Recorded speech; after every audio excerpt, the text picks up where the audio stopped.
domin taimako mun riga mun gama ganin taimako wallahi wanda duke rayuwa a yanzu ya kalli yanayin yadda tafiyar alqur'ani take tafiya ya san wallahi tallahi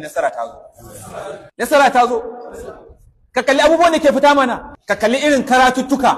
da Sheikh Yahaya Ibrahim Masu suka ke fitarwa kai ka san cewa in banda taimakon Allah wallahi bai isa ba da tuni an yi ram da shi to ni ma nan dan ku ci kuwa da ke nan ƙasa wallahi tallahi in baicin nasarar da Allah ya kawo ban isa in faɗi magana da nake faɗa a nan ba saboda mu yanzu jaraba wadda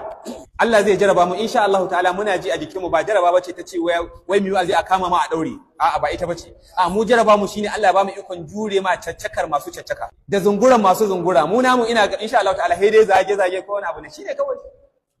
amma batun gwamnati ta ce wai a zo a kamo shi insha Allah ta'ala gwamnatin ta waye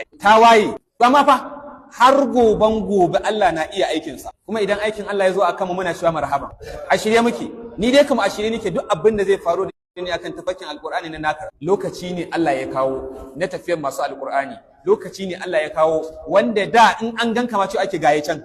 amma yanzu an isa a lissafa wallahi tallahi ba mu lissafuwa in kuma kana so ka lissafa mu cika daidai da daidai to karka ba gida ka fara lissafi daga